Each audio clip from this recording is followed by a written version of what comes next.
I want to use a couple of other different words, scriptural, biblical words, to help us with this. You know, it says in Philippians chapter 2, Jesus is modeling a process of maturing. Philippians chapter 2, verse 10, leading from humility through submissiveness to obedience to maturing to suffering to God uses the word exaltation.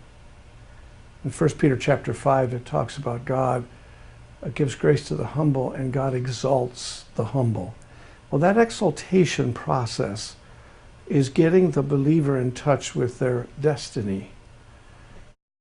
When we think about the plus and the minus, for some, they have this teaching that is more modeled than taught, that unless you have a real specific call on your life and you evidence that by being a Billy Graham, anything less than that isn't good or good enough. And so people live under a false sense of lacking a destiny because they didn't get one of the big ones. And so we want to be really, really careful here that trusting God with humility puts me into a place where I have a chance through obedience to mature.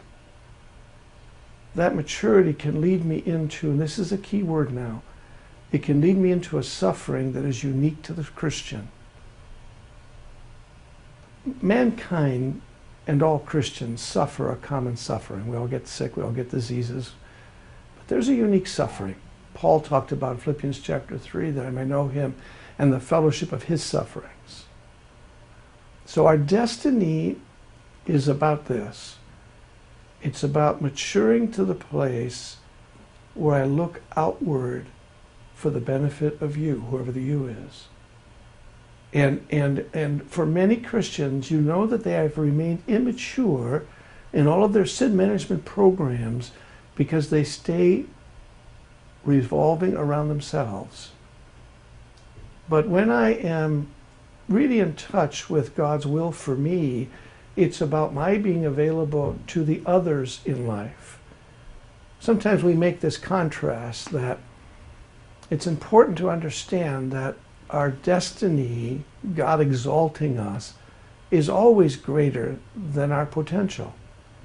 For example, Peter may have had the potential to maybe be the best fisherman that ever fished on the Sea of Galilee. But when he trusted Jesus Christ with his life, God put him in a place where he was used of God to change the world. I'm a person that from the time I cannot even remember anymore, I've always had this incredible sense of destiny. And erroneously in my early Christian life, I was being taught that I was to seek some great thing to do for God. And after 2 or 3 failures in that, I just thought I'd lost my chance at having a destiny. Well, when I started to get in touch with the reality of God's grace and being available to anyone and everyone as God would lead me, these last many years of my life have been profound. I remember naively, really naively, but sincerely, 8 years into our ministry, saying, "Oh man, this is good. It's never going to get. This is more than I could imagine," and that was 30 years ago. So when we think about destiny, I would rather encourage people to think about the process than to think about the result. The result will come if you get the process right. And the process involves humility, submission, obedience, maturing, and suffering. That will be the fulfillment of your destiny.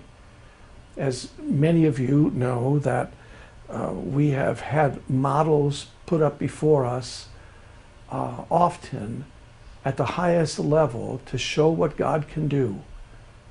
But God doesn't need that. And we've broken the hearts of thousands and thousands of people. It would be good for some women to understand their destiny might be to be a great mother. For dads, men to understand their destiny might be to be a great father. we can't even reach that if we don't understand this critical process of humility and submission. And so as I think about destiny, as I think about my doing it, I always come to this word as well.